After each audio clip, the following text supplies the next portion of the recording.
Alors que le pays traverse une crise politique sans précédent, on pourrait croire, si on n'est pas totalement impliqué dans l'investissement en bourse, que les actions françaises et le CAC 40 vacillent. Eh bien, pas du tout, que nenni. Le CAC 40 évolue au-dessus des 8000 points et est même actuellement en train de construire une figure de continuation avec en ligne de mire le retour vers les plus hauts historiques. C'est assez fou et pourtant bien réel. Comment cela est-ce possible? Est-ce qu'il reste dans ce chaos, dans ce vacarme, encore des opportunités d'achat sur les actions françaises? Ce sont toutes les questions auxquelles nous allons tenter de répondre ensemble dans cette vidéo.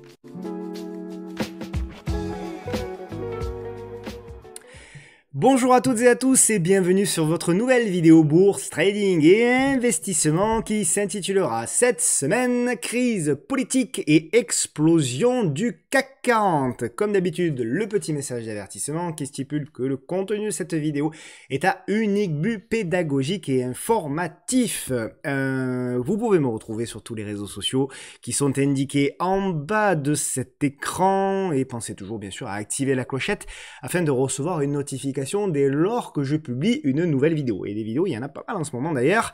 Et pour celles et ceux bien sûr qui veulent se former et pour aller un petit peu plus loin, vous avez sur le site lepodcastdelabourse.fr un espace membre de formation continue gratuit, bien sûr formation et coaching. Le site va évoluer pendant un mois, donc il se pourrait qu'il y ait quelques modifications, ne vous inquiétez pas. Donc le site va avoir une nouvelle version, si tout va bien, qui devrait arriver au mois de novembre. Pensez bien entendu à rejoindre également la newsletter, la table des investisseurs, où il y a plus de 6000 abonnés désormais. Et donc je vous le disais sur le site, l'espace membre qui vous permet de vous former sur tous les sujets liés à l'investissement. Vous avez des modules, par exemple, voilà, sur le module en bourse. Donc tout ceci va être encore complété, notamment après l'arrivée du nouveau site, mais en attendant il y a quand même pas mal de modules à aller voir, et pour celles et ceux bien sûr qui veulent aller plus loin, nous avons nos programmes d'accompagnement MTT Trading Premium et MTT Découverte qui sont aussi disponibles sur le site. Cette semaine, en début de semaine, c'était lundi, je vous l'avais promis, et donc j'aime bien tenir mes promesses, je vous ai publié une vidéo, d'ailleurs merci, il y a eu beaucoup de retours positifs sur l'update mensuel sur les crypto-monnaies. On sait que le dernier trimestre de l'année est favorable en général bien sûr sur le marché des actions, on va le voir tout à l'heure, mais il est également favorable généralement statistiquement pour les actifs à risque, et donc je pense que les crypto monnaies font partie de ça. Et potentiellement, il peut y avoir des configurations intéressantes. Si vous cherchez des idées d'investissement sur les cryptos, je vous invite tout de suite à aller voir la vidéo ou alors à la regarder un petit peu plus tard. Évidemment, je remercie chaleureusement tous les partenaires qui me permettent, bien entendu, de diffuser tous ces contenus et de créer tous ces contenus gratuitement. Trade Republic, bien entendu, pour l'épargne long terme, Bitvavo pour les cryptos, Urutia, mes amis de la gestion privée, avec qui nous allons d'ailleurs sortir une vidéo normalement, je crois que c'est dimanche prochain sur le Luxembourg, une vidéo passionnante, vous verrez. ProRealTime, bien sûr, qui est le logiciel que j'utilise au travers de toutes mes vidéos, au coffre, pour acheter, bien sûr, des pièces d'or et d'argent, notamment. Et puis, bien entendu, Investing, que vous savez, j'utilise pour toute l'analyse fondamentale. On passe à la vidéo du jour, au programme du jour, crise politique et explosion du CAC 40. C'est assez hallucinant quand même ce qui se passe depuis quelques jours sur le plan politique et sur, bien sûr, la réaction des marchés. On parlera et on analysera bien entendu les indices, donc le CAC et le CAC Small. On ira ensuite sur le marché action individuel avec ma chouchou, vous le savez, Arcelor qui a fait une belle semaine encore globalement, jusqu'ici du moins, Capgemini qui commence à revenir sur des niveaux intéressants, Michelin qui s'est replié, on va voir si c'est une opportunité, Sopra, même constat, qui s'est replié, on va voir si c'est une opportunité, Soitec qui se relève, Alstom qui poursuit, Energy, un petit titre dont la configuration n'est pas moche, Eutelsat qui donne des signaux intéressants, tout comme Stellantis également, Schneider Electric qui poursuit sa hausse, LVMH qui commence à arriver sur des zones qu'on avait indiquées, des zones pour moi des premières grosses zones de résistance, tout comme évidemment Christian Dior, Sanofi qui on va voir est relativement stable, Umicore qui a explosé, on est très content puisque on avait partagé ce trade ensemble il y a une quinzaine de jours je crois, Alphen, on a pris une petite position également, je vous expliquerai où et pourquoi. Sodexo qui essaye, on va dire, sans pour le moment y arriver vraiment. Sword qui a une configuration intéressante. SET, une configuration très intéressante aussi. Valorec aussi une configuration très intéressante. Bonduel aussi. Vetokinol aussi. Ouais, il y a beaucoup de configs intéressantes cette semaine. Worldline par contre qui est revenu en arrière, on le verra. Danone qui devrait retrouver pourquoi pas ses plus hauts historiques dans quelques semaines. Legrand qui poursuit. Capital B toujours en difficulté, DBV qui a pété, Interparfum qui est sur une zone toujours de travail qui est plutôt intéressante, Signify qui est une action qui est en train pour moi de se retourner à long terme, TF1 c'est la même chose, FDJ toujours dans la difficulté, Pierre et Vacances, ma chouchou aussi, qui a donné des signaux positifs cette semaine. On verra également Adosia qui a fait une très belle séance hier soir, qui a cassé une oblique baissière. Et puis bien sûr, on partira aux États-Unis. Alors à Ferrari, je sais que c'est italien bien sûr, mais on regardera la cotation américaine. Charter Communication, AMD qui est proche de ses plus hauts historiques. Très content parce qu'on avait acheté sur le bas de canal, Netflix, Super Microcomputer SMCI qui également a fait une belle semaine, D-Wave Quantum, Mara et Shift for Payment. On ira voir 4 titres très intéressants. Des petites et des moyennes caps très intéressants en fin de vidéo et bien entendu on fera comme d'habitude le screener trend following. Je tiens vraiment à vous remercier parce que la semaine dernière il y a eu beaucoup de commentaires sous la vidéo, ça aide bien sûr la vidéo à être référencée. Merci également à celles et ceux qui partagent sur les différents réseaux sociaux et bien cette vidéo. Je vois qu'il y a plusieurs réseaux sociaux sur lesquels vous avez diffusé cette vidéo, donc merci beaucoup. Merci mille fois. Merci aussi, pensée plus particulière aux abonnés historiques qui sont là depuis longtemps, qui me suivent depuis longtemps.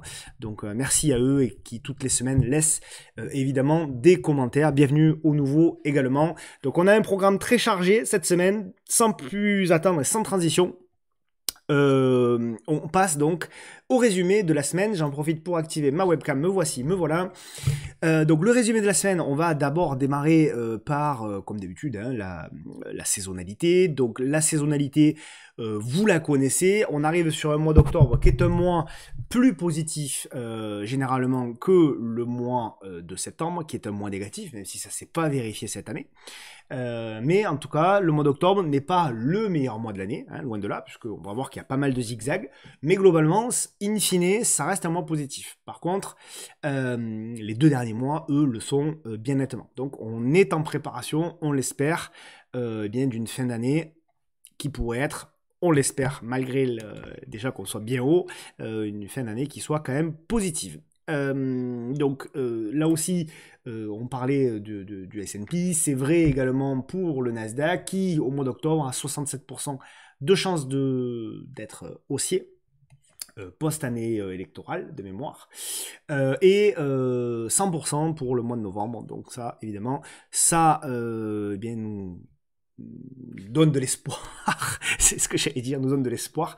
Il faut de l'espoir pour la fin de l'année, d'autant que voilà, lorsqu'on regarde le S&P 500, voilà, on est au mois d'octobre, on voit que il y a une période baissière au mois de septembre qu'on n'a pas vraiment vécu. Il y a eu quelques petits soubresauts, mais il n'y a pas eu vraiment d'attaque nette baissière. Et là, on est dans cette période-là avec plus ou moins de zigzags. C'est un petit peu ce qu'on voit sur les indices américains. Mais c'est pas méchant. Et derrière, voilà, ce qu'on espère, c'est effectivement d'avoir quelque chose de beaucoup plus directionnel d'ici la fin de l'année. Sur le Dow Jones, on le voit là aussi. Voilà, un mois d'octobre un peu en zigzag. Et puis fin octobre, on commence à avoir des choses intéressantes. Là, c'est sur 128 ans, c'est ça qui est intéressant, hein, on a beaucoup de recul. Sur le Nasdaq, on a 39 ans de recul. Donc voilà, globalement, c'est un petit peu la même chose. Un peu de zigzag avant d'avoir un beau trend d'ici la fin de l'année. Le DAX pour les indices européens, c'est à peu près pareil, voire légèrement mieux, voilà, un peu de zigzag avant de repartir. Et notre CAC 40, alors lui, c'est celui qui est le plus positif, c'est celui qui souffre le plus sur le mois de septembre, mais c'est celui qui se relève le plus statistiquement, hein, bien entendu, vous avez bien compris, sur le mois d'octobre, à partir de mi-octobre, et après, derrière, attaque un rallye généralement qui est positif. Ça, c'est avec un recul sur 37 ans, je crois, voilà, c'est ça, 37 ans. Bon, sur le mois d'octobre, si on regarde les 10 dernières années, et sur le CAC 40 et sur le CAC Small, eh bien, vous avez, bon, voilà, un mois d'octobre qui fait en moyenne sur le CAC 40 plus 1%, et sur le CAC Small, moins 1,4%. Voilà, c'est un peu de zigzag, etc. Évidemment, ce zigzag va être probablement provoqué aussi par le grand nombre de publications qui vont arriver d'ailleurs dès la semaine prochaine, hein, de mémoire, où on va voilà, on commencer à accélérer, donc semaine 42 je crois, voilà, semaine 42, semaine prochaine, semaine suivante.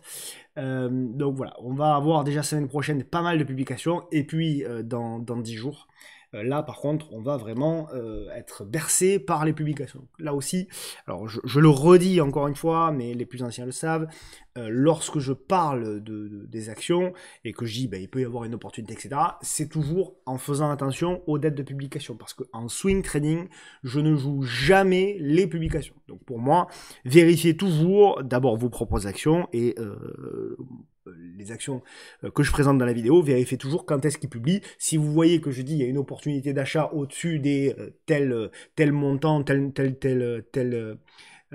voilà, au-dessus des 10 euros par exemple, et que vous voyez que dans 48 heures l'action publie, bon, ça sert à rien d'y aller, quoi, bien évidemment.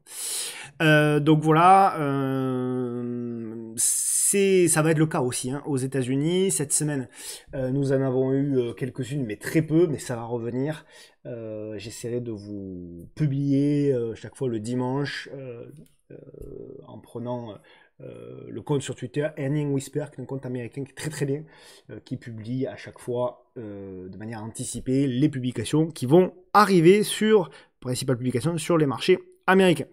Donc voilà, globalement, sur le calendrier investing, vous avez les publications lundi, mardi, mercredi. Je vous laisserai faire une capture d'écran. Vous avez également jeudi et vendredi.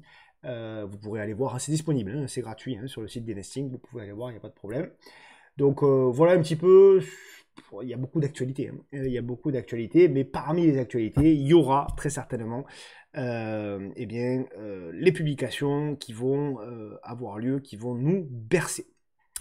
Évidemment, comment ne pas parler actuellement, si on est français, mais même pas que, puisqu'on en parle beaucoup en Europe, de la crise politique spectaculaire que le pays est en train de traverser. On est obligé, bien entendu, d'en parler, on n'a pas le choix, parce que vous vous en êtes bien rendu compte, ça a de l'impact, évidemment, sur nos portefeuilles. Donc, encore une fois, sans vouloir faire politique, on va juste présenter les faits et dire 2-3 mots sur ce qui pourrait arriver, et pourquoi, finalement, c'est là que c'est intéressant, pourquoi, finalement, le marché n'a pas tant réagi que ça. Donc d'abord, retour sur ce qui s'est passé cette semaine. Donc Sébastien Lecornu,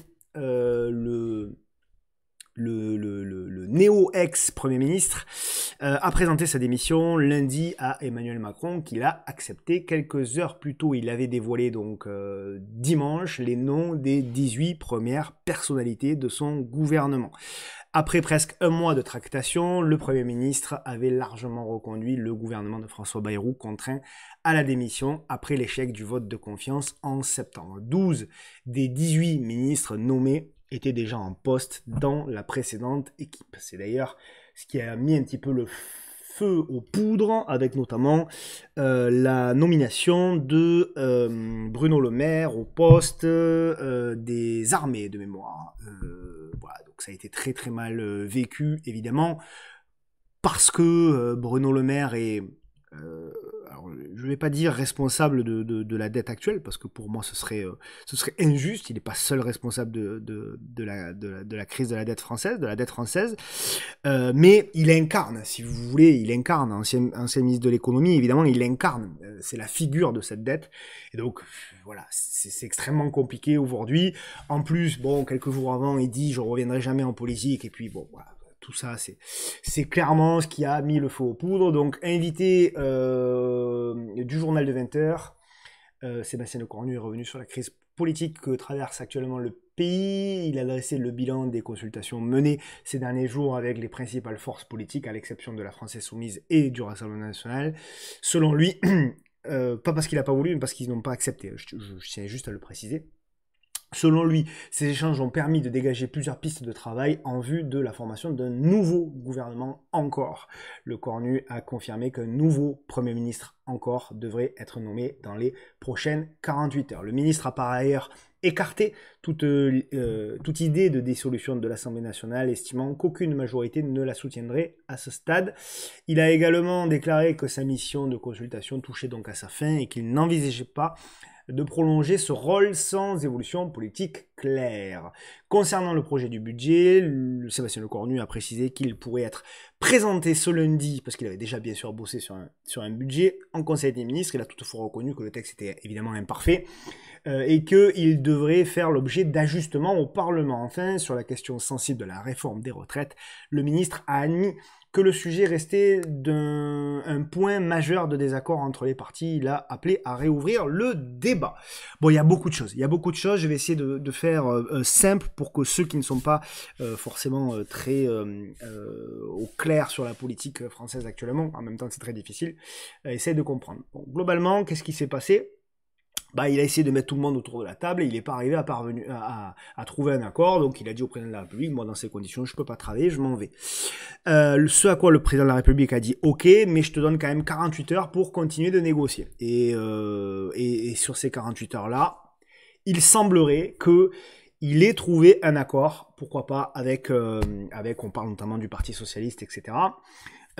Pour éventuellement quelque part retarder la dissolution, parce que à mon avis elle arrivera quand même tôt ou tard, mais en tout cas voilà. Et si vous voulez, ce qui est mis un petit peu pour convaincre quelque part le Parti Socialiste et une partie de la gauche de pas censurer ce nouveau gouvernement, c'est de remettre la réforme des retraites sur la table. Réforme de retraite qui, on le rappelle, a été mise en place par Elisabeth Borne avec l'article 49.3 qui est pour moi un article antidémocratique, mais bon, peu importe.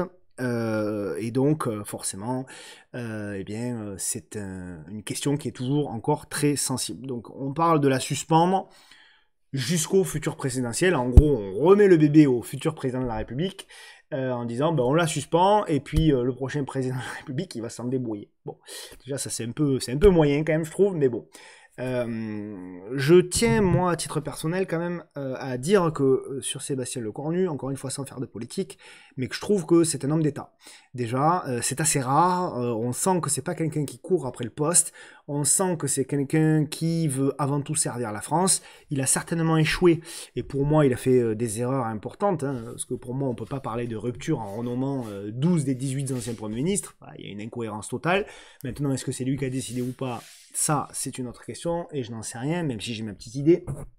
Donc, voilà, je tiens à souligner quand même que je trouve que l'intervention notamment de Sébastien Lecornu a été quand même, voilà, je trouve, à relever un petit peu le niveau de nos politiques ces dernières semaines, ces derniers mois. Je ferme juste la parenthèse. Donc, on est dans un moment où, en fait, le problème, c'est que si vous voulez, vous avez des partis politiques qui refusent, en fait, de se soumettre au vote tout simplement au vote de la population parce que au vote du peuple parce qu'ils tiennent évidemment à leur poste actuel. Et on a malheureusement, et c'est pour ça qu'il y a un rejet général, parce que même ceux qui ne s'intéressent pas à la politique le voient très bien ça. Et c'est pour ça qu'on a ce rejet global, et c'est pour ça qu'à mon avis, même s'il y a des accords avec, pourquoi pas, le Parti Socialiste, etc., qui a fait 1,75% quand même aux dernières présidentielles, ça pèse pas lourd. Évidemment que le pays, très certainement, ne se reconnaîtra pas. On verra, encore une fois, on va voir qu'est-ce que va décider le président de la République. Apparemment, c'est ce soir qu'il va nommer le Premier ministre. Et derrière, il y aura un nouveau gouvernement, etc. Mais on a plus l'impression que le président de la République essaye de gagner du temps pour aller jusqu'au bout de son mandat. Et ça va être très, très, très, très, très compliqué de tenir. Il y a la pression populaire qui se fait de plus en plus grande. Et d'ailleurs, la cote d'impopularité qui est assez énorme du président de la République, puisqu'il arrive au niveau de François Hollande, qui avait été catastrophique sur la cote de popularité. 14% des Français font confiance à Emmanuel Macron. Donc évidemment, c'est une explosion. Il y a 82% qui ne font pas confiance au président de la République. 82% des Français qui ne font pas confiance au président de la République. Donc ce sont des chiffres qui sont absolument cataclysmiques. Et donc voilà, il peut y avoir effectivement des conséquences. Et au-delà, encore une fois, maintenant qu'on a fait bon voilà l'analyse de la situation politique et de la crise actuelle, ce qui nous intéresse évidemment, on l'a fait parce que derrière, évidemment que même si le marché le voit pas, et je vais expliquer pourquoi pour le moment le marché ne le voit pas, il y a des conséquences bien sûr sur les marchés. Parce que vous le voyez, eh bien la possibilité sur Polymarket, la possibilité des statistiques qui disent que la France va être à nouveau dégradée le 31 décembre, eh bien, a augmenté à 76% de chance aujourd'hui, selon les statistiques, eh bien, d'être à nouveau dégradée d'ici la fin de l'année. Donc ça va devenir vraiment catastrophique. Donc si en plus eh bien, on suspend la réforme de retraite, ça veut dire qu'on va devoir encore aller chercher de l'argent ailleurs, sachant qu'on devait économiser 50 milliards et qu'on ne les trouvait pas. Donc si en plus on suspend la réforme de retraite, ça va devenir extrêmement compliqué. Et si en plus les taux venaient à augmenter, ça va devenir extrêmement compliqué. Mais, pourquoi à court terme, finalement, le CAC 40 résiste, premièrement, et pourquoi il fait plus que résister, même. Il a même repris de la hauteur, il est même sur ses plus hauts récents, et il est en train même de congestionner, on va le voir techniquement, je pense, pour éventuellement aller plus haut. Eh bien, tout simplement parce que eh bien parce que si vous voulez, quelque part, pour moi, c'est là où je suis pas d'accord avec un certain nombre d'analystes qui disent les marchés anticipent beaucoup, etc. Moi, je suis pas du tout d'accord avec ça. Je pense que justement, ce qui a bien changé ces dernières années, c'est qu'aujourd'hui, le marché est avant tout le marché boursier est avant tout devenu un marché spéculatif. Qui dit marché spéculatif dit marché court-termiste, et le marché, il se dit, ben regardez un petit peu, là vous avez les probabilités qu'il y ait une nouvelle dissolution avant le 10 octobre, avant le 17, avant le 31, avant le 31 octobre, le 31 décembre, et vous voyez que ces probabilités ont fortement chuté ces dernières heures. Et donc le marché, il se dit quoi? Il se dit, bah au moins, on est tranquille pendant une semaine, 2 semaines, 3 semaines, 1 mois, donc on peut continuer à monter.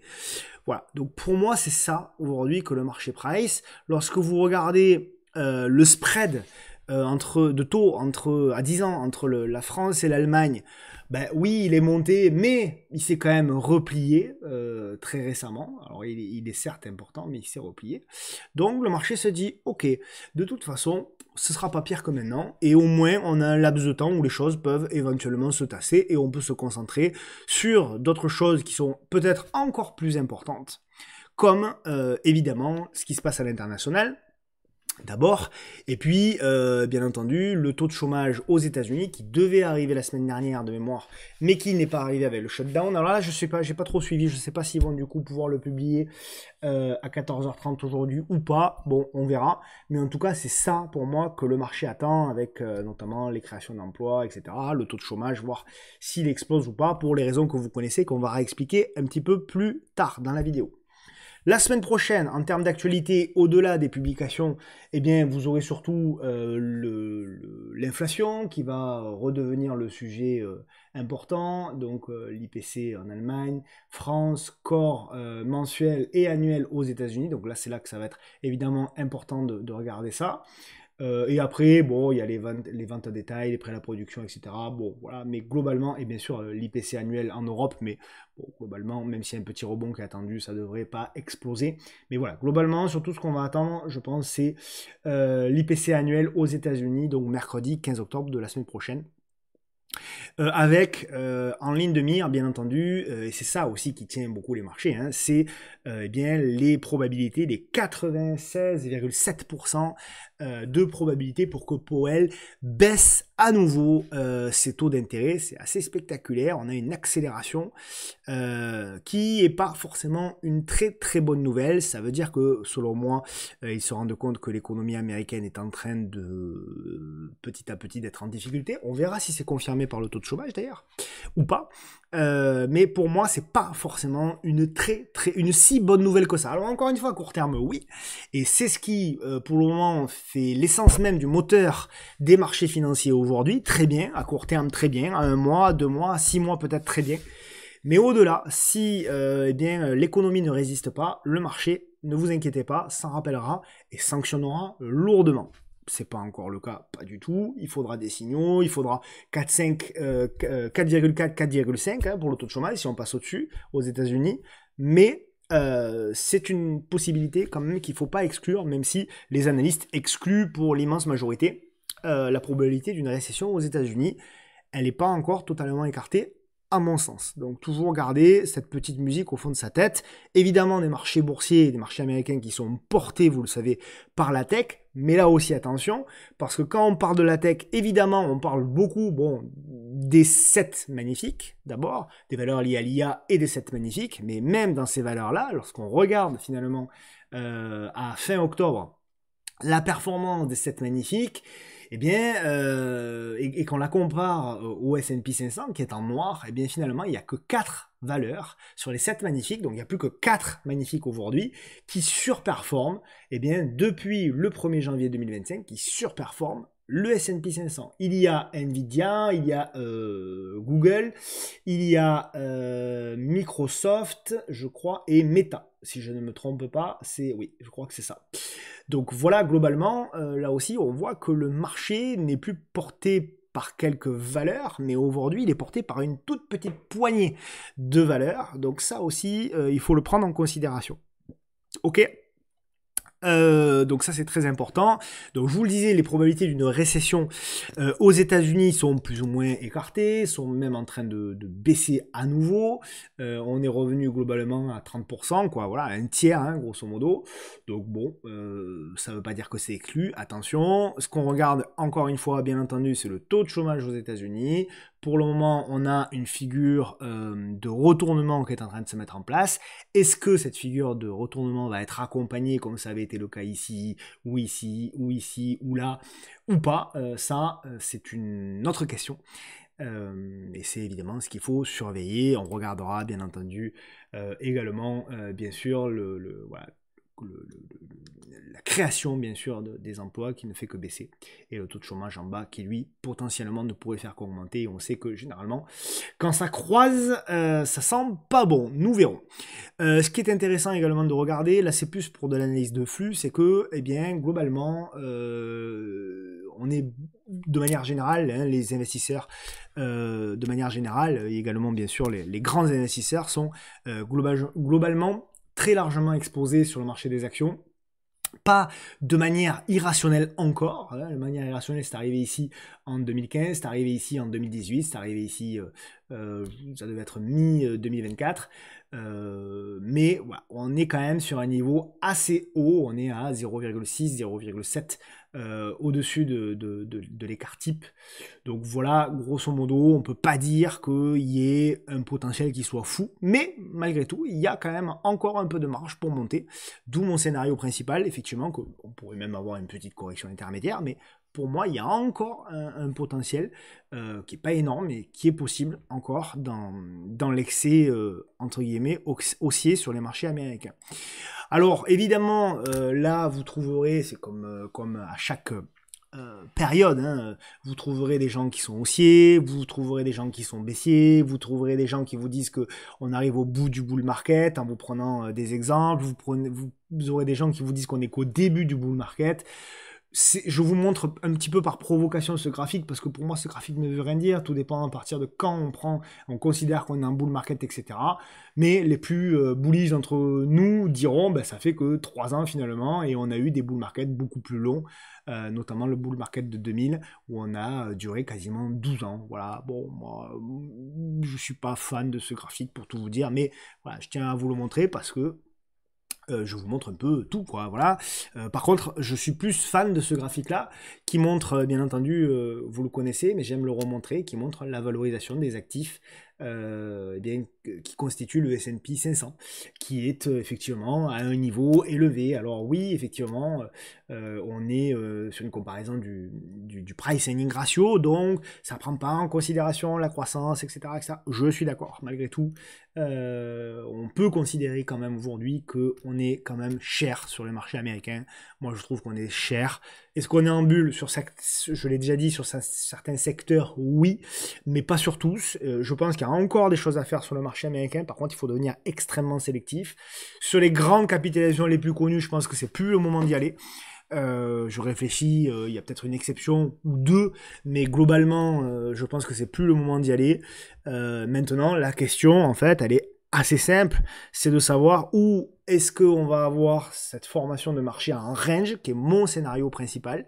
Voilà, on va avoir la formation, voilà, on va avoir une grosse baisse, entre guillemets, hein, je sais pas, 10-15%, derrière ça va rebondir, etc. Et on va avoir ce scénario en range qui va durer 1 an, 2 ans, le temps que eh bien, les valorisations baissent. Et c'est possible, on va partir dans un phénomène qu'on a vécu dans les années 2000, c'est-à-dire on va partir en bulle, et là vous allez avoir les price earning ratio qui vont monter au-dessus de 25, 26, 27, 30 peut-être, et là bah, il faudra en profiter à court terme, parce que bah, il faut, ça se trade, hein, les bulles de marché, et c'est ce qui rapporte le plus. Mais par contre, il faudra être extrêmement vigilant parce que dès qu'on aura un signal baissier, il faudra se barrer. Voilà, tout simplement, hein, c'est aussi simple que ça. Donc on en est là, j'ai pas de réponse formelle, hein. De toute façon je l'ai pas, vous l'avez pas, personne ne l'a, à part ceux qui ont des boules de cristal, mais moi je l'ai pas, mais en tout cas il faut être attentif à tout ça.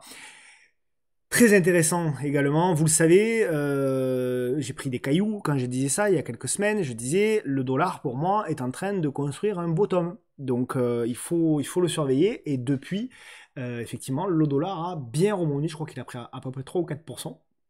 Donc on a un beau rebond pour le moment du dollar, très intéressant parce que lorsque Powell a annoncé la baisse de taux, les grands économistes nous ont dit que s'il annonçait la baisse de taux, on aurait un effondrement, un nouvel effondrement du dollar.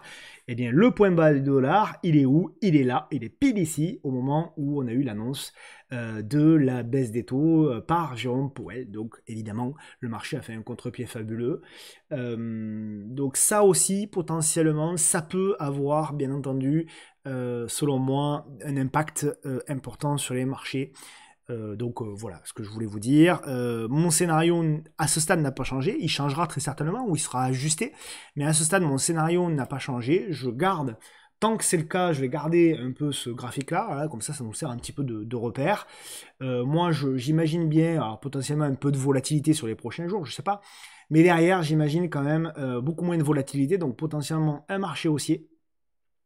Alors sur la fin de l'année, début d'année prochaine, etc. On verra. En tout cas, probablement une partie de l'année début d'année prochaine, avant, eh bien peut-être, voilà, avant d'avoir un petit peu plus de volatilité et donc probablement une correction de marché. Voilà globalement l'idée générale, je dis bien générale, que je me fais des marchés sur les prochains mois.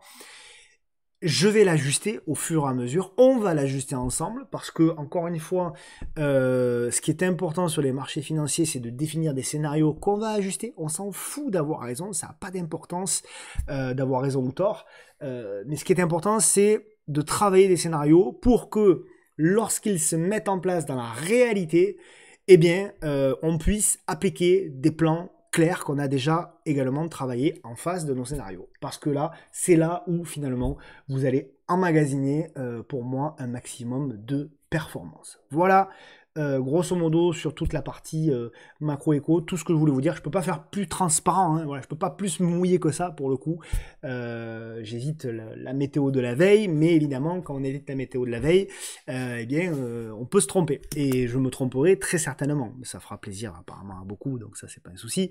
Mais au moins je préfère me mouiller. D'ailleurs je pense que voilà, la majorité d'entre vous, si vous suivez ces vidéos week-end après week-end, c'est pas pour attendre que j'ai raison, mais c'est surtout pour attendre que je vous propose des scénarios, et après vous-même, je vois, hein, d'ailleurs je vous en félicite, vous-même vous ajustez les scénarios et vous-même vous allez faire vos recherches. Donc c'est super agréable parce que du coup, dans les commentaires ou même en privé sur les réseaux, ben, parfois, parmi vous, il y en a certains qui m'envoient eh bien leur scénario ajusté. Ça me permet moi aussi de me nourrir, hein, clairement, de vos infos. Donc merci beaucoup pour ça, parce que c'est comme ça que je vois aussi les réseaux sociaux, c'est un échange. La vidéo du vendredi, c'est votre vidéo, c'est notre vidéo, elle ne m'appartient pas. Et donc ça permet, je pense, à nous tous de progresser. Cette semaine, il y a du lourd. Vous avez vu la semaine dernière, non, cette semaine, il y a eu le suivi du portefeuille Forteresse qui a doublé en termes de performance, donc plutôt pas mal. Et puis cette semaine, alors, il y a un gros dossier, la lettre institutionnelle, la lettre mensuelle aux investisseurs. Il y a un PDF pour ceux qui veulent le télécharger sur le site, de 46 pages de mémoire. Donc diffusion mercredi pour la newsletter avec 5 parties. La partie bourse avec un leader mondial en promotion, une action que j'aime bien, qui est en train de revenir sur des niveaux intéressants. La gestion privée avec le Luxembourg plus la vidéo qui sera diffusée en fin de semaine prochaine. Les crypto-monnaies avec Chainlink, qui est hyper intéressante également. Jean-François Faure de Wokoff.com qui viendra nous parler d'un métal précieux oublié au potentiel élevé. Ceux qui me connaissent, je pense, ont déjà un petit indice de ce que c'est, mais Jean-François viendra nous présenter évidemment ce métal précieux. Et puis, bien entendu, mes amis de Green Living sur l'immobilier, sur pourquoi la pierre reste malgré tout le refuge préféré des Français. Pour rappel, cette table des investisseurs est 100% gratuite, donc n'hésitez pas, bien entendu, à vous inscrire. Voilà pour cette première partie. On passe désormais, si vous le voulez bien, à l'analyse des marchés avec notre cher ami le CAC 40. Je me répète encore une fois jusqu'à ce que ça change, mais le CAC 40, on va faire l'analyse long terme, moyen terme et court terme. Donc, je répète ce que j'ai dit ces dernières semaines. À long terme, on est au-dessus de la moyenne mobile qui est haussière, la moyenne mobile 10 mois qui est haussière. Est-ce qu'on est vendeur ou est-ce qu'on est acheteur? On est acheteur. La moyenne mobile moyen terme, donc à 10 semaines, elle est haussière et on est au-dessus, donc on est acheteur. La moyenne mobile à 10 jours, on est au-dessus et elle est haussière, donc on est acheteur. Est-ce qu'il y a une raison quelconque depuis plusieurs semaines, comme je me le répète tous les vendredis, à ce stade, le à ce stade est très important, de vendre le marché sur ces niveaux-là? La réponse, pour moi, c'est non, parce qu'on a les flux qui sont opposés à nous.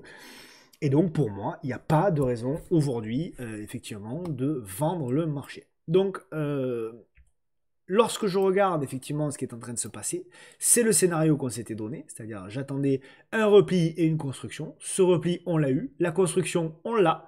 Donc, on va avoir petit à petit des chandeliers qui vont se former. Voilà, petit à petit, cette construction peut prendre encore un peu de temps, mais on voit que la réduction de volatilité est en train d'arriver. On voit que probablement aussi les volumes sont en train de diminuer tranquillement. Et donc, à mon sens, l'invalidation, elle doit être remontée. Alors, on avait une invalidation, souvenez-vous, à court terme, à 7777 pour le moyen mémo technique, qu'on a remonté ensuite sous les 7000. Je vais le noter, voilà. 7777, qu'on a remonté en dessous des 7820 et qu'on a remonté pour moi à court terme sous les 7800, voilà, 7880 on va dire. Pour moi, c'est désormais l'invalidation court terme. Ça ne veut pas dire que si on passe en dessous, il faudra shorter le marché absolument, mais en tout cas, ce sera pour moi un bon signe de faiblesse. Donc pour moi, désormais, invalidation sous les 7880, tant qu'on reste au-dessus des 7880 à moyen terme, il n'y a pas de raison de vendre le marché. Lorsque je regarde le CAC Small, il a parfaitement suivi, on va juste le mettre moyen long terme, c'est pareil, hein, donc il n'y a pas de changement. On a suivi parfaitement ce qu'on avait dit sur la vidéo de la semaine dernière. On avait dit repli et derrière construction. On a eu le repli et on a derrière la construction. Donc voilà, il faut, je pense, laisser mûrir encore. Il faut espérer que ça mûrisse encore. Donc moi, ce que j'aimerais beaucoup, c'est quelque chose, voilà, comme ça, une belle congestion qui dure encore la semaine prochaine, avant une nouvelle cassure. Voilà, tout simplement, je décale juste. Voilà, c'est ça l'idée, globalement, moi, que j'attends sur le CAC Small. Pour une continuation haussière, vous avez également, oui, c'est vrai qu'on peut le voir comme ça aussi, vous avez potentiellement même une grande figure. Hop, ça je peux l'effacer, c'est plus la peine. Une grande figure qui pourrait être ici matérialisée avec une résistance en rouge. Voilà un peu globalement ce que j'attends. Il n'y a pas de raison à ce stade, là non plus, sur le CAC Small, il n'y a pas de raison particulière à mon sens de vendre le marché. On passe, si vous le voulez bien, désormais aux actions. Alors, on va prendre beaucoup de graphiques long terme. Hein. Je sais que ça vous plaît, et c'est justifié d'ailleurs. Arcelor, ma chouchou, bon, très content évidemment. Elle a très très bien performé, mais encore une fois, comme je le disais, c'est pas fait. C'est pas fait, alors c'est tout le paradoxe. C'est que pour moi, maintenant, on va rentrer, on rentre d'ailleurs, on rentre dans la phase de congestion. Voilà, on rentre dans la phase où il va falloir construire une figure, d'accord. Il va falloir rester là-dessus, il va falloir rester au-dessus des 30 €, voilà, pour moi, et il va falloir construire. C'est ce que j'attends. Donc pour moi, ceux qui ont raté le train, pas de problème. Alors c'est vrai qu'on en avait déjà beaucoup parlé ici, au mois de mai, et c'était, vous savez, ma conviction sur le deuxième semestre. Elle a pris quasiment 40% en ligne droite, donc c'est quand même pas mal pour ArcelorMittal, qui est habituellement une action qui est assez molle. Mais pour moi, pour moi, on a donné les premiers signaux de retournement, mais on n'a pas encore validé le retournement. Donc pour moi, il va falloir bien surveiller ArcelorMittal, bien surveiller la construction dans les prochaines semaines, les prochains mois, et éventuellement tenter des cassures par le haut. Donc voilà pour ArcelorMittal. Capgemini, alors ça commence à m'intéresser quand même. Capgemini, donc il y a deux zones à mon sens qui sont intéressantes pour les investisseurs. Court terme, je vous la montre pas, ça sert à rien. Pour moi, il n'y a pas de signaux de retournement. Même si il y a une petite réduction de la volatilité, c'est vrai. Donc à suivre. Mais sinon, globalement, vous avez la zone. Voilà, la zone elle est là, la première zone autour des 110, et il y a une deuxième zone qui est le bas là du canal haussier. Donc entre les 85 et les 70. Bon allez, on va quand même zoomer. Ouais, il y a une petite réduction de volatilité, mais bon, c'est un peu moyenasse encore. Voilà.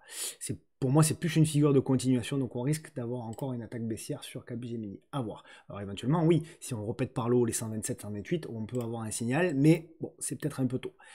Globalement, en tout cas, les zones investisseurs, elles sont là, et je trouve que c'est une action, moi, qui est intéressante sur du long terme. Capgemini. Michelin, qui s'est enfin replié, ça fait longtemps qu'on attendait le repli de Michelin, qui s'est enfin replié. Alors, c'est pas monstrueux, hein, le repli de Michelin, c'est un repli de 25%, vous me direz c'est pas si mal que ça, c'est pas faux. Pour moi, Michelin évolue dans un canal haussier, donc c'est une action qui m'intéresse, bien entendu. Pour moi, Michelin évolue dans un canal haussier, avec les bornes hautes, voilà, globalement, hein, donc on peut même, si on est moins gourmand, on peut même définir voilà, un canal ici, je veux dire, voilà, ces zones-là sont plus des zones de vente, et les zones d'achat, voilà, globalement, pour moi, lorsque vous arrivez sous le trait ici en pointillé, c'est plutôt des zones d'achat. Donc la zone d'achat sous les 25-26, et après sous les 16 si ça part vraiment en cacahuète. Mais là, ça voudra dire, à mon avis, que le marché aura vraiment baissé, et donc il y aura des opportunités un petit peu partout. Mais sinon, si le marché juste continue, enfin, si Michelin continue juste à se replier, c'est cette zone-là pour moi qui sera intéressante. Ok, je vous la mets pas en court terme, ça sert à rien. Sopra qui s'est énormément replié. Alors tout le monde, plus personne n'en veut, c'est marrant. Là, il y a encore au début de l'année, tout le monde en voulait et là plus personne n'en veut. Moi, ça m'intéresse. Sopra, ça m'intéresse. J'ai une zone, voilà, vous avez la. Regardez ce qui est intéressant. Allez, si je projette la M200, on pourrait avoir une M200 là. Et globalement, ce qui est intéressant, c'est qu'à chaque fois, lorsqu'on passe sous la M200, mensuel, vous voyez, hop, hop, hop, ben souvent c'est des zones intéressantes. Donc moi j'imagine bien, en tout cas, voilà, si vous avez une projection de la M200, ben, toute cette zone-là, ça peut être une zone pas mal, vous voyez, une zone de friction ici, en juillet 2016, zone de friction ici en 2019, zone de friction ici en 2020. Donc globalement, cette zone-là pourrait être, d'ailleurs même si on pète le bas, là, si on sous les 117, ça peut être vraiment une zone intéressante pour un premier pied dans la porte. Si je puis dire, avec derrière, pourquoi pas, un renfort. Si on va beaucoup plus bas, bon, il faudra une catastrophe, mais tout peut arriver. Donc si on va plus bas, sous les 60 € jusqu'aux 40, ça peut être une belle zone également de renfort sur Sopra Steria. Je vais essayer dans cette vidéo de rien oublier, parce que c'est mon fort ça d'en oublier. Des fois j'en oublie une, des fois deux, des fois trois, bref. Soitec, alors, elle commence à devenir intéressante, Soitec. Donc on est revenu dans une belle zone. Pour moi, tout reste à faire quand même sur Soitec, car donc on avait ce biseau descendant, bah, je vais vous le matérialiser, mais vous le voyez bien, voilà, il est globalement comme ça. Bon, vous avez compris l'idée. D'accord, donc belle réduction de volatilité, on l'a breaké. Ça, c'est pas mal. Maintenant, il faut tenir la zone. D'ailleurs, c'est une bougie mensuelle qui n'est pas terminée, puisqu'on est encore qu'au début, au premier tiers du mois d'octobre. Donc, à mon sens, il faut désormais faire la construction, voilà, qu'on n'a pas vraiment eu encore. Pour moi, tant qu'on reste au-dessus des, voilà, ce niveau-là, hein, 36 €, grosso modo, on a espoir que ça continue. Bon, on l'avait déjà dessiné, mais moi, je veux une construction. Moi, je veux que Soitec me montre qu'il y a une réduction de volatilité, etc. Je pense que c'est pas mûr encore. Donc, voilà, on peut éventuellement s'amuser à tracer, mais c'est pas mûr, il faut laisser mûrir, il faut laisser la congestion. Et si on a une congestion, je vais essayer de vous trouver une congestion, une belle congestion, bah, tiens, par exemple, celle-ci, voilà, si on a ce genre de congestion là, voilà, et qu'on l'a finalement ici, et bien là derrière, on pourra valider, pourquoi pas, hop, hop, hop, hop, hop, un retournement, et en tout cas, peut-être un début de trend et de retournement haussier. On remarque que le retournement haussier n'est pas encore fait, car nous évoluons encore en dessous de la moyenne mobile à 200 jours. Il y aura certainement des publications aussi qui vont changer. Le retournement, il aura lieu à partir du moment où on aura la première consolidation intermédiaire et que la première consolidation intermédiaire cassera par le haut. Et là, on pourra dire potentiellement qu'on a retourné la tendance. À ce stade, c'est pas le cas. Si même on peut anticiper à jouer cette figure dessous la moyenne mobile et avoir un peu d'avance, tant mieux. Hein. C'est pas à exclure. Hein. Ok. On continue avec Alstom. Allô. Alors, toujours pareil, Alstom, bah, elle poursuit. Hein. Là, pour le coup, je vous la montre pas à long terme parce que vous savez que long terme, pour moi, c'est pas un graphique intéressant. Par contre, en court terme, c'est intéressant. Donc, on avait suivi la cassure, on avait suivi la construction ici, qui était pas trop mal, qui était pas parfaite, mais pas trop mal. Là, c'est intéressant, Alstom, parce que là, on a une construction aussi qui est là et à proximité d'une résistance. Donc ça se regarde. Et si éventuellement on arrive à breaker les 23,08€ puis les 23,16€, on peut avoir un signal intéressant. Donc c'est plutôt pas mal. Invalidation, si vous êtes très agressif par là, très agressif par là. Donc nous on l'a tenté, voilà, pour tout vous dire en transparence, on l'a tenté sur le salon de TT, on s'est fait sortir à cause de cette foutue mèche. Voilà, c'est le jeu aussi des stops, hein. Mais les stops, ça, c'est une ceinture de sécurité. 99 fois sur 100, vous la mettez pour rien, ou pour pas grand chose, et une fois sur 100, ça vous sauve la vie. C'est comme ça. Il faut l'accepter. Des fois, il y a des marchés volatiles où vous faites sortir pour rien. Donc voilà. Mais en transparence, comme d'habitude, moi je vous dis tout, comme ça, il n'y a pas de. Il n'y a pas de soucis. Énergie, groupe. Alors, c'est une action intéressante, je trouve. Alors, petite action. Regardez, le graphe mensuel. Personne n'en parle de énergie, je suis assez surpris. Parce que, alors oui, c'est vrai que c'est un petit titre, vous allez me dire, c'est pas faux. Mais quand même, je trouve que vraiment le graphique est pas mal. Regardez la moyenne mobile à 200 mois qui est en train de se redresser. Et là, on tente la cassure. Donc là, j'aurais pu le mettre dans le titre à suivre, mais il y en a déjà 4. Là, il faut attendre. Voilà, on en avait parlé à la cassure de lobby. Vous avez dit on attend la congestion. Ben, la congestion, elle a eu lieu là. Vous voyez. Hop, parfait. Cassure. Et là, à nouveau, j'attends la congestion.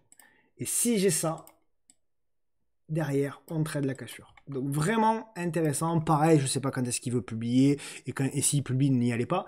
Mais en tout cas, il faut le suivre. Eutelsat, intéressante également.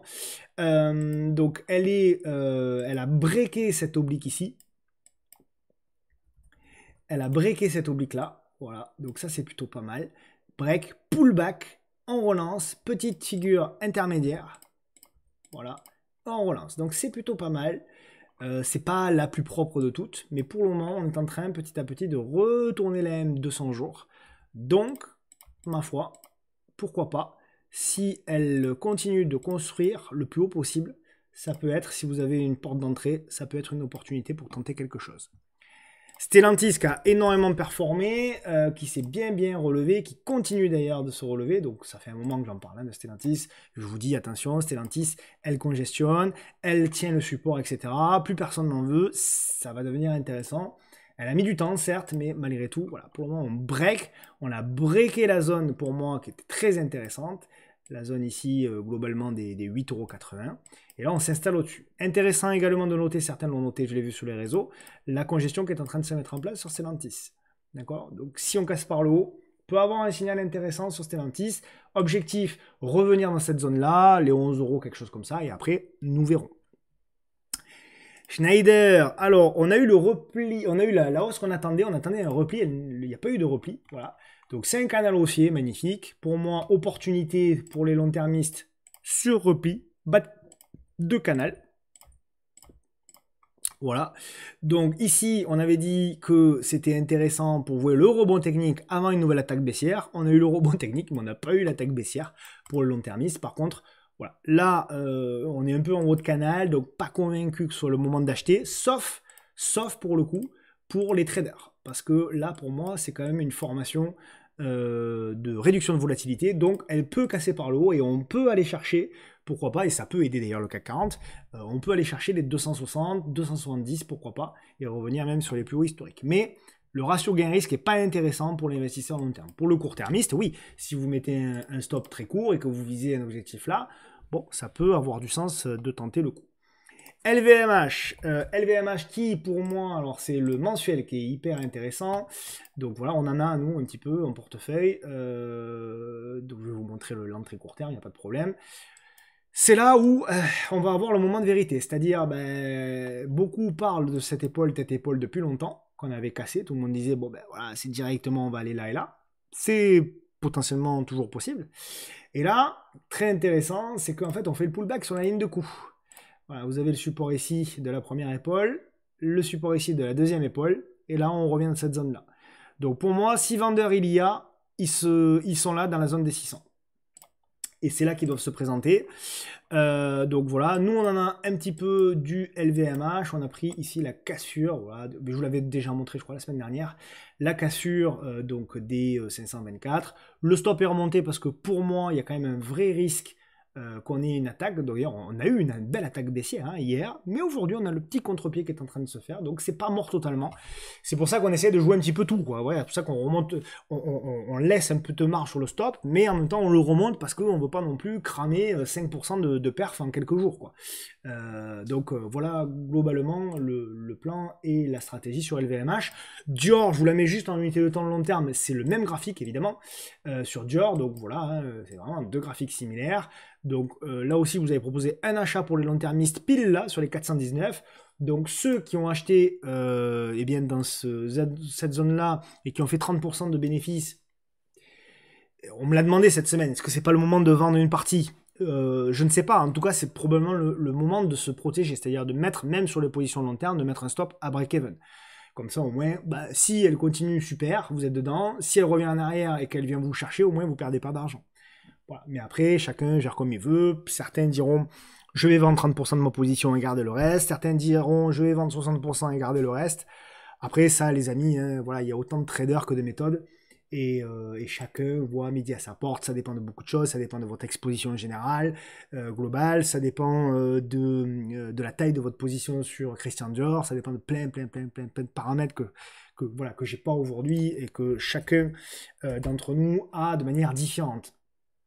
Sanofi, eh bien, pour moi, on est toujours un petit peu dans la même situation, hein, donc c'était MM200 le point d'achat, mais bon, toute la zone, hein, globalement, si c'est un excès baissier, c'est la zone des 72, voilà, donc on n'a pas trop bougé, on fait un petit pullback sur la zone là, ça tient, pour moi, on est en train de construire aussi, là aussi, il va falloir faire la construction, la congestion pour ensuite péter par le haut et retrouver des nouveaux plus hauts.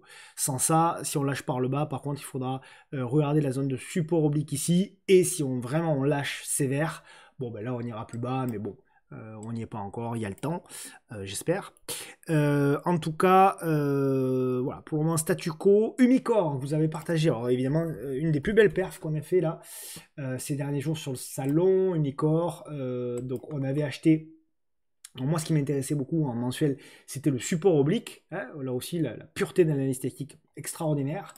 Et on a acheté, vous l'avez partagé, au-dessus de la bougie du vendredi 19. Et on a acheté, voilà, on a acheté. Pourquoi? Parce qu'il y avait la grande figure sous l'oblique, derrière la cassure, la petite figure. Et on a acheté au-dessus de la bougie rouge, chose que j'aime beaucoup faire, acheter ce que j'appelle une bougie de contre-signal. Acheter au-dessus d'une bougie rouge, souvent vous verrez, regardez vos graphiques, en tendance haussière, c'est souvent des choses qui payent. Bref, en tout cas, depuis, on a remonté le stop, tac, tac, tac, tac, tac. Et aujourd'hui, on a le stop ici. Voilà, certains m'ont demandé où on avait le stop, je vous le partage. 16,18 €, on va voir ce soir pour le remonter un peu ou pas. Pour moi, le mouvement est fait.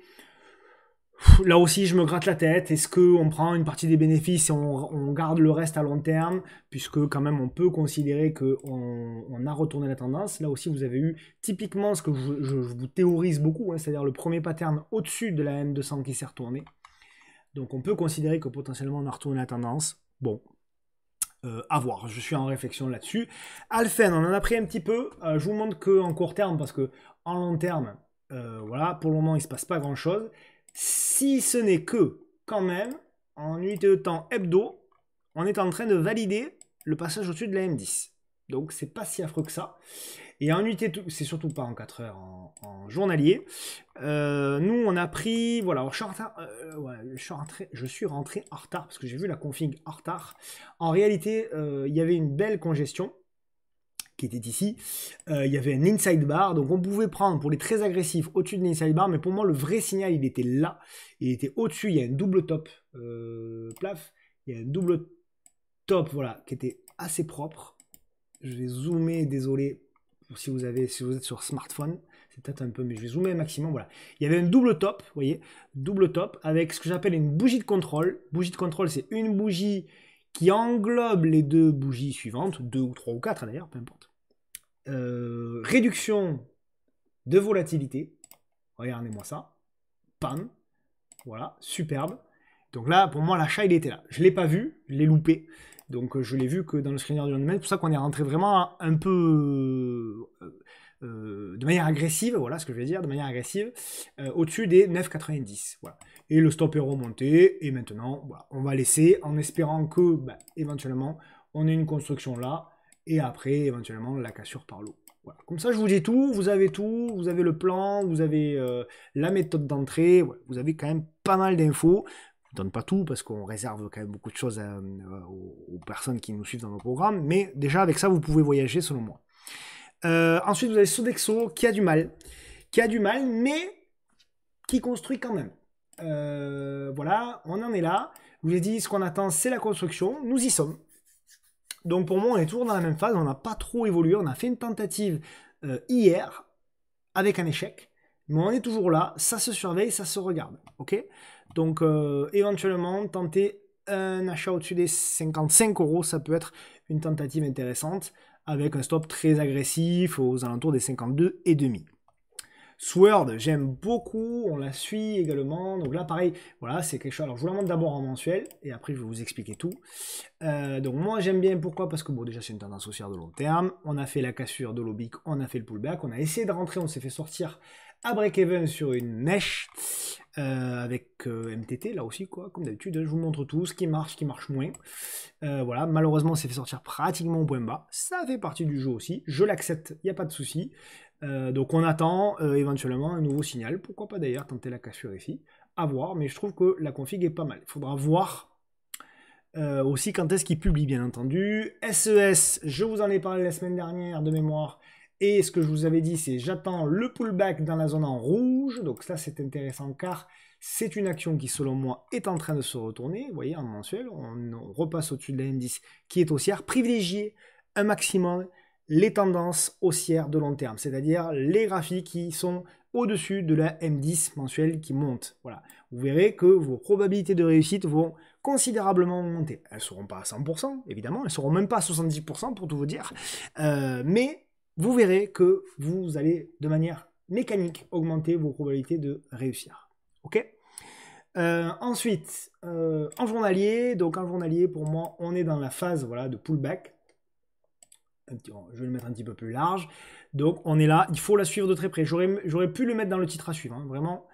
Il faut la suivre de très très près, SES, voir si la congestion continue de se mettre en place et si on arrive à construire là-dedans pour ensuite breaker. C'est pas mal, hein. Pour le moment c'est vraiment intéressant. Valourec, je l'aime énormément, vous le savez. Je vous avais proposé un achat. Alors, je vais vous d'abord la montrer en long terme. Ce que j'aime beaucoup en long terme, c'est ça. C'est que voilà, on est là-dessus. Voilà, on est en train d'essayer de breaker la M10. Donc ça, c'est pas mal. Moi, je pense que ça va finir en OPA par ArcelorMittal d'ailleurs. Et en journalier, donc vous avez proposé, suite à la cassure du biseau, l'achat au-dessus du triple top. Donc on la suit toujours, hein, au-dessus des 15,97.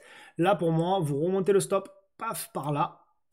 Donc si vous faites du swing, l'objectif il a été touché, puisque l'objectif c'était de revenir là. Donc voilà, hein, mine de rien, c'était plus 6%, plus 10% pour ceux qui ont eu la chance de vendre au plus haut, mais c'est très difficile. Donc voilà, maintenant c'est pas mort, il faut attendre maintenant la construction aussi intermédiaire. Voilà, éventuellement. Et si construction intermédiaire il y a, ceux qui n'ont pas pris pourront éventuellement reprendre.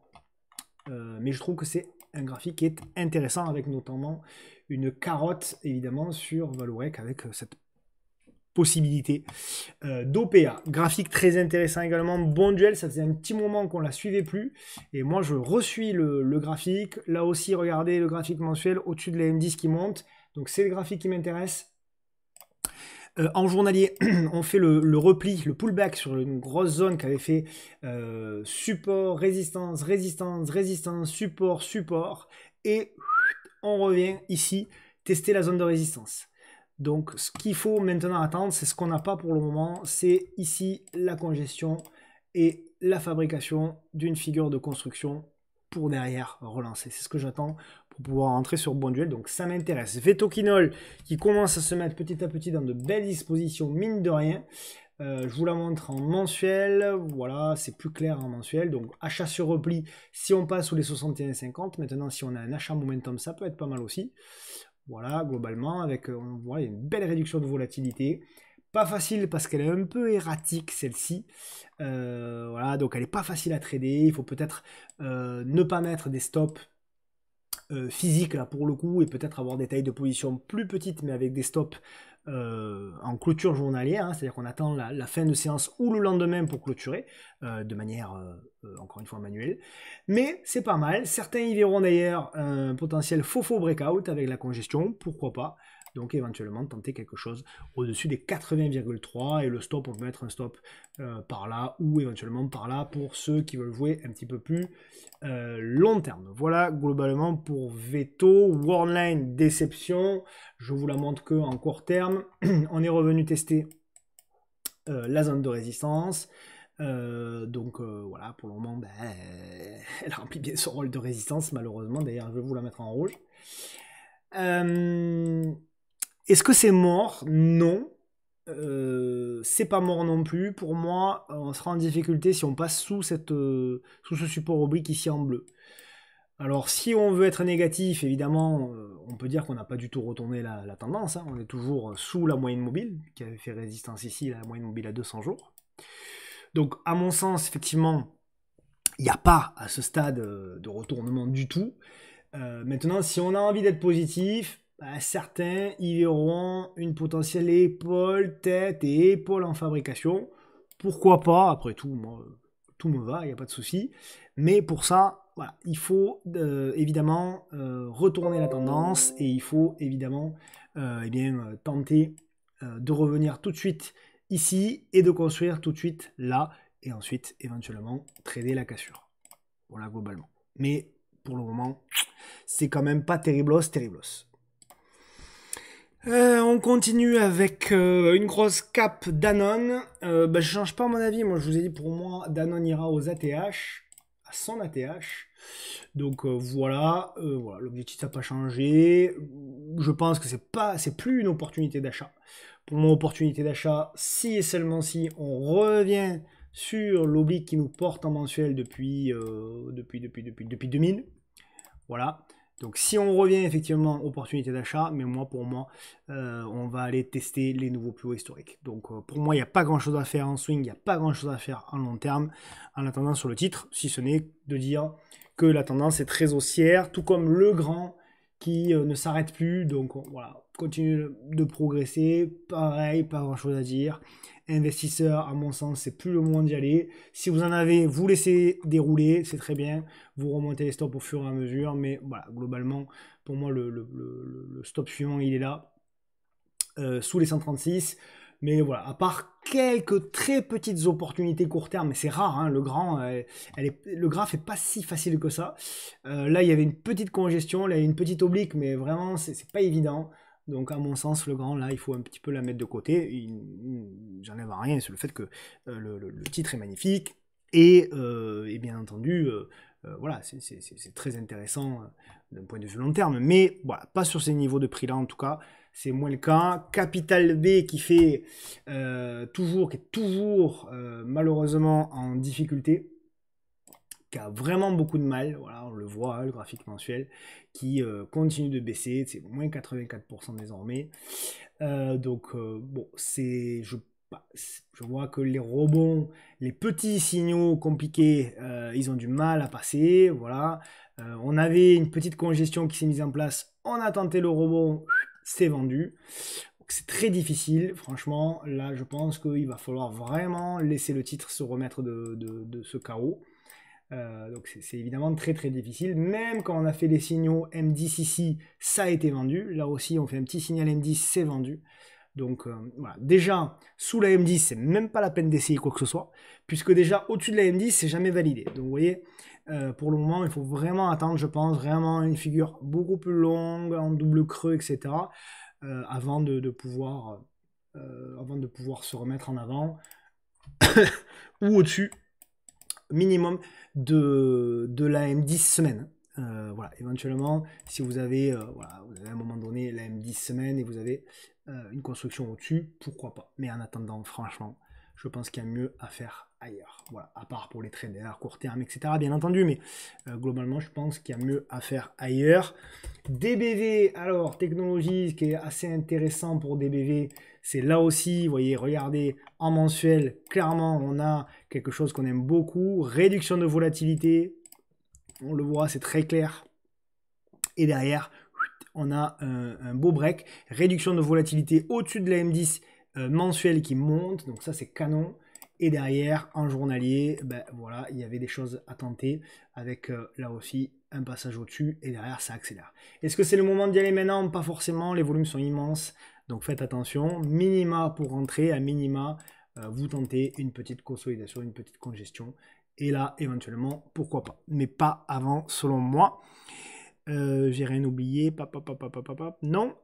Interparfum. On est toujours dans une zone, alors on est légèrement enfoncé, mais pour moi, on est quand même toujours globalement dans une zone intéressante, qui est ici. Voilà. Donc voilà, zone de travail, c'est les plus hauts de 2019, les plus hauts de 2021, les plus bas de 2022, les plus bas de avril 2025. On est toujours là-dedans. Donc moi, pour moi, investisseur, il y a deux zones. La zone ici, donc la zone des 30, 31, on est légèrement en dessous, on est à 28. Et une deuxième zone qu'il ne faut pas oublier, qui sera ici, c'est-à-dire aux alentours des 18. Voilà. Ce qui vous fait, si admettons vous faites 50-50 sur votre position, bah, ça vous fera un prix aux alentours des 25. Donc je trouve que c'est pas forcément un prix qui est catastrophique sur Interparfum sur du long terme. Voilà. Mais ne pas omettre qu'on peut quand même avoir à nouveau une baisse sur le titre. Un titre que j'aime beaucoup, je suis depuis un petit moment, c'est Signify en mensuel. Je trouve que c'est un titre intéressant, je trouve que c'est un titre qui congestionne. Là aussi, on redresse la M10 mensuelle, on fait une congestion. Donc c'est vraiment intéressant. Et pour moi, voilà, au-dessus, pourquoi pas, bon, on est en train de travailler, hein, au-dessus des 24 euros, grosso modo. Au-dessus des 24 euros, il y aura peut-être quelque chose, au-dessus des 23 euros, ouais, 24 euros. Il y aura peut-être quelque chose à tenter sur le titre. Évidemment, là aussi, faites gaffe aux publications. Quand est-ce qu'elles vont arriver? Je ne sais pas. Mais il faudra évidemment éviter d'être investi si c'est le cas. Je vais vous surprendre, mais TF1, j'en ai déjà parlé, est un graphique qui m'intéresse. Car là aussi, on voit que petit à petit, la moyenne mobile à 200 mois est en train de se redresser. On voit que la congestion est en train de se faire. Là aussi, belle réduction de volatilité. Il faudra toutefois valider par le passage au-dessus des 9 euros. Sur repli aux alentours des 7,72 euros et sur cassure au-delà des 9 euros. On peut avoir le signal avec le pullback et derrière le redémarrage. Donc ça se regarde pour moi de près. TF1, on n'a rien pour le moment à se mettre sous la dent, mais ça se regarde, ça se suit. FDJ, j'attends toujours de casser le plus bas. Pour moi, on ne l'a pas fait. Tant qu'on ne l'aura pas fait, je resterai sur ma faim. Mais ça peut être intéressant. Il y a une réduction de volatilité. Pour moi, voilà, j'attends la cassure des 26 euros. Et là, pour moi, on pourra créer de la liquidité pour ensuite aller chercher le haut de canal. Si toutefois, eh bien, il décide d'aller direct, moi, mon scénario privilégié, c'est ça, puis ça. Si toutefois, il décide d'aller direct, pourquoi pas. Toujours est-il que même si vous voulez investir sur ce niveau-là, les 28 euros, voilà, si vous investissez à 28 au lieu de 26 si vous êtes gourmand, c'est pas catastrophique non plus, n'exagérons rien.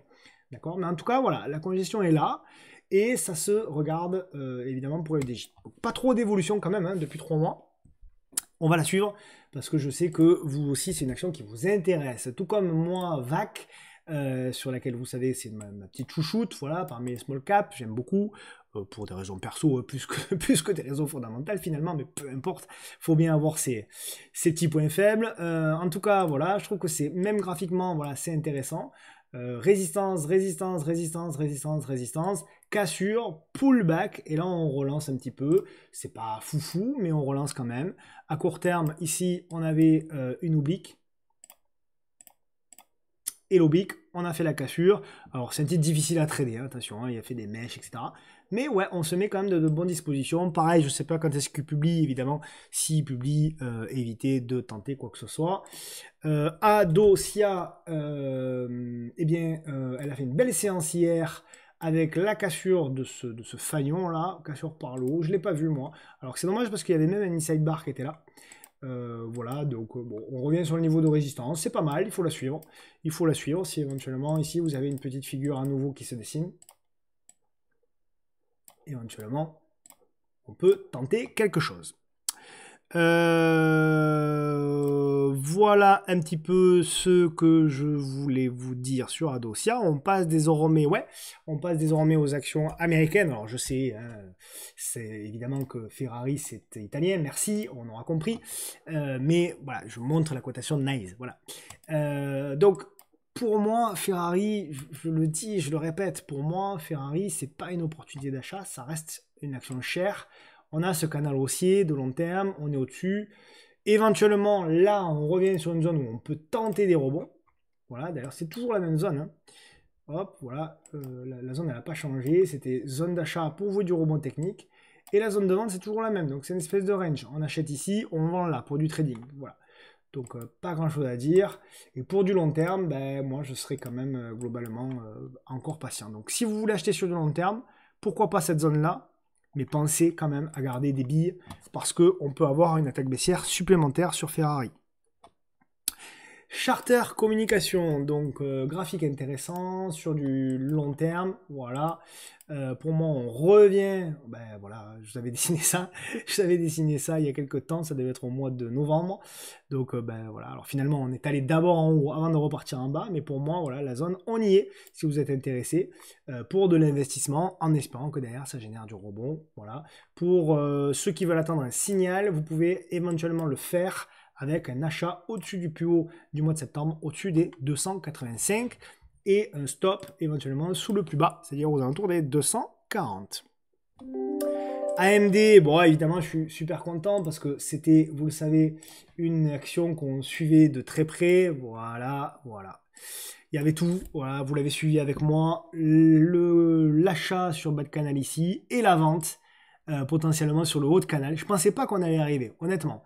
Je pensais pas qu'on allait y arriver, je pensais qu'on avait fait le top ici, et puis derrière, boum, explosion. Donc voilà, si vous en avez, ben, vous savez quoi, plutôt que de vendre comme c'était prévu aux alentours des 200$, ben, vous allez faire mieux que ça. Vous allez mettre un stop ici, aux alentours des 200$. Comme ça, quoi qu'il arrive, vous aurez vendu sur votre objectif. Et si AMD veut faire mieux et que vraiment le graphique part en exponentiel et que voilà, et ben vous serez content parce que vous aurez vraiment gagné beaucoup d'argent sur AMD. Donc c'est fabuleux parce que depuis le bas de canal, c'est là où aussi on voit la pertinence de l'analyse technique. Quand j'en vois encore qui critique l'analyse technique, alors elle n'est pas parfaite, hein, attention, moi je suis un défenseur de l'analyse technique, mais je ne suis pas du tout, vous le savez, quelqu'un qui dit que ça prédit l'avenir, etc. Mais enfin quand même, ça détermine des niveaux spectaculaires. Et là, c'est quand même 200% de gain pour quelqu'un qui a acheté à proximité de la zone du bas de canal, quoi. Donc c'est pas rien, c'est une zone qui a fait support 5 fois, hein, donc depuis 2018, 5 fois en 7 ans. Donc c'est quand même, à mon sens, pareil. Ensuite, on a Quantum. Alors, c'est D-Wave Quantum. Voilà. Bon, je n'ai pas grand chose à dire sur D-Wave. Pour moi, c'est toujours la même chose. Vous voyez, il faut courir après ces zones-là. Voilà. Les zones de congestion, zone de congestion, zone de congestion. Ça, c'est intéressant. Par contre, là. Alors, elle peut continuer à monter, bien entendu. Hein, mais là, vous êtes voilà, sur une période. Regardez les volumes qui sont importants. Je suis pas forcément fan d'un achat long terme, ça c'est sûr. Et court terme, voilà, regardez, ça c'est bon ça. Ça c'est super. Voilà, ça c'est super. Il n'y en a pas beaucoup, hein, je suis d'accord avec vous, il n'y a pas beaucoup de points d'entrée, hein, mais c'est quand même des trucs qui sont quand même assez intéressants. Donc pourquoi pas, si éventuellement en trading elle nous fait voilà, quelque chose une petite congestion pour pouvoir repartir. Mais achat long terme, pour moi c'est plutôt non. Netflix, tiens, ça fait longtemps que je ne l'ai pas vu Netflix. Je crois qu'elle avait baissé un petit peu. Ouais, pas tellement. Ouais, pas tellement. Sur Netflix, je vais vous le mettre en mensuel. Ouais, pas tellement, pas tellement. Bon, ben j'efface tout. C'est une figure de continuation, ça, hein, on dirait. Hein. C'est quand même une figure de continuation, ça. Hein. Donc, ah, décidément, oui, jour, c'est ça. Ouais, c'est quand même une figure de continuation, moi, je trouve.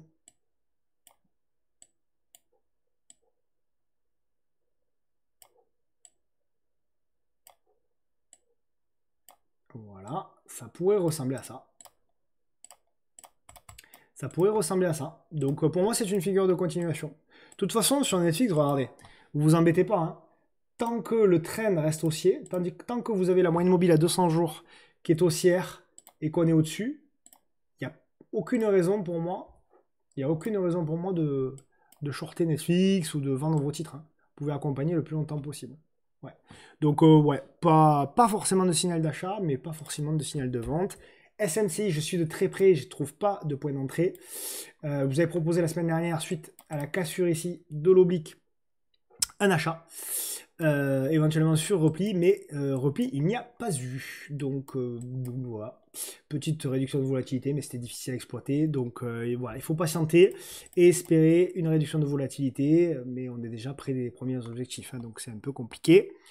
Mara Holding, il est là, elle est là. Alors Mara, c'est paradoxal, car lorsqu'on regarde, c'est pour ça toujours penser à dézoomer, parce que lorsqu'on regarde Mara en données journalières, vous avez vu, c'est pas terrible. On se dit, bon, c'est pas terrible, il y a beaucoup de zigzags, etc. Il y a beaucoup de bruit, et c'est vrai.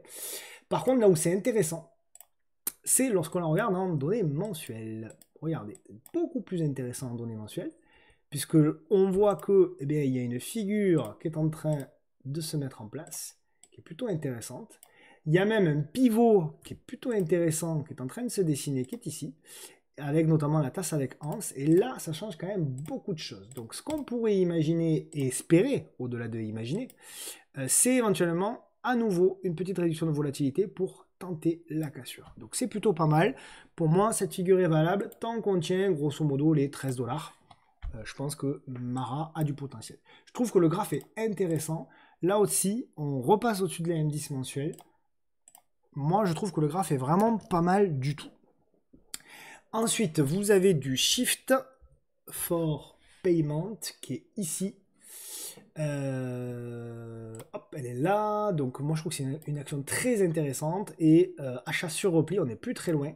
Donc, vous avez la zone, grosso modo, des 70 $ qui peut être une belle zone. Et après, il y aura les plus bas historiques. Mais bon, est-ce qu'on va y aller? J'en sais rien. Qui sera aux alentours des 37 dollars en données journalières. Qu'est-ce que j'ai à me mettre sous la dent? Pas grand-chose, pas grand-chose, pas grand-chose. Voilà, donc, grosso modo, ça peut être intéressant de tenter quelque chose par là, ouais, aux alentours des 70 $. Ça peut être quelque chose d'intéressant. Ça, c'est pour les long-termistes. Pour les court-termistes, il faudrait une congestion par là. En fait, il faudrait, vous voyez ce qu'elle est en train de faire là, il faudrait la même chose plutôt par là. Ça, ce serait vraiment pas mal. Ensuite, les titres à suivre. Alors, 4 titres à suivre. J'ai alors vous la connaissez, du Solocal qui commence petit à petit à mûrir. J'espère qu'elle n'a pas pété aujourd'hui. Non, elle commence vraiment à bien mûrir. Regardez ça. Ça, c'est vraiment pas mal. Donc, éventuellement, au-dessus des 3,92 €, ça peut être un signal, mais surtout au-dessus des 4 €, ça peut être un signal. Tout ceci, bien entendu, est invalidé si on passe sous les 3,56. Donc, c'est quand même plutôt intéressant sur local à suivre. Attention, c'est un petit titre, il n'y a pas beaucoup de titres échangés là-dessus. Vous avez du groupe LDLC, pareil, faites gaffe aux publications. Groupe LDLC, donc qui est un titre qui se retourne à la hausse. Hop, voilà, vous avez là aussi, voilà, vous aviez 7 obliques de long terme qui était vraiment canon. Hop, hop, hop, vous la voyez, bon, voilà. On retourne la M10. On retourne la M10. Ça, c'est intéressant. Est-ce qu'on a un point d'entrée? Il y en avait un que j'ai loupé. Bravo, Tino, qui était là. Bon, après, c'est pas très liquide, c'est un petit peu le problème. Mais c'est quand même pas mal. On est en train de tenter le break. Donc, eh bien, s'il y a une prochaine congestion, on peut tenter éventuellement le coup sur groupe LDLC. J'en surveille encore deux. Je surveille encore Valeo. Qui revient, qui fait le pullback donc sur son oblique. Je l'ajuste pour qu'elle soit le plus propre possible. Mais bon, c'est pas si précis que ça, hein, de toute façon. Voilà, globalement c'est ici, si on veut être un peu moins précis. J'attends la réaction là. J'attends la réaction sur Valeo. J'attends la cassure de cette oblique. Donc pour moi, on est potentiellement sur une construction de petite figure. Donc la grande figure, la cassure, la petite figure ici. Et j'attends donc la cassure par le haut pour pouvoir éventuellement relancer, construire le bottom, avec notamment, bien entendu, vous le voyez, ici, le redressement de la moyenne mobile à 200 jours, qui pourrait elle aussi faire un bottom. Donc c'est ça l'idée globale que je joue, mais là aussi, j'imagine qu'il va y avoir des résultats, donc il faut faire gaffe. Et enfin, avant de passer au screener trend following, que vous attendez tout le temps, eh bien, j'ai un dernier titre, c'est, ah oui, Axo. Axo que je surveille, Axo Nobel, donc c'est côté à Amsterdam, c'est la chimie, avec ce que j'aime beaucoup, c'est donc le support oblique de long terme sur une donnée mensuelle, support oblique de long terme, et évidemment ce que j'aime beaucoup, c'est la congestion, vous le voyez, c'est belle, sacrée congestion d'ailleurs, je ne sais pas s'il y a une réduction des volumes, ouais, il y a quand même une belle réduction des volumes, donc pour moi ça se surveille, signale éventuellement au-dessus des 63 € pour Axo Nobel. Le screener trend following, alors il y a 120 titres, hein, là il n'y a qu'une partie parce que le screener n'affiche que 50 titres, donc si vous voulez avoir la liste complète, vous pouvez faire des ajustements avec le screener lui-même qui est disponible donc dans l'espace membre sur le site le podcast de la bourse.fr. Donc voilà, il y a des titres qui sont intéressants, qui sont en trend en tout cas. Voilà globalement ce que je voulais vous dire pour cette semaine. Ça a été une semaine évidemment mouvementée, évidemment chargée. Je pense qu'on va pas s'ennuyer avec les publications qui arrivent non plus ces prochaines semaines. Donc n'hésitez pas à aller voir bien sûr la vidéo sur les cryptos que j'ai publiée lundi, qui a été je pense très complète, avec notamment des nouvelles cryptos qui sont arrivées suite à vos demande. On se retrouve la semaine prochaine, il y aura 2 vidéos, donc il y a un programme chargé sur la semaine qui arrive. Mercredi, la newsletter mensuelle, la lettre institutionnelle avec 46 pages qui vous sera envoyée, donc pensez bien entendu à vous abonner. Vendredi, la vidéo bien entendu hebdo, et dimanche, il y aura une vidéo sur le Luxembourg que beaucoup d'entre vous m'ont demandé. Voilà, il y a un programme très chargé la semaine prochaine. Je vous embrasse bien fort. Je vous souhaite évidemment un bon week-end. Prenez soin de vous et bien sûr, prenez soin de vos proches. À plus. Ciao.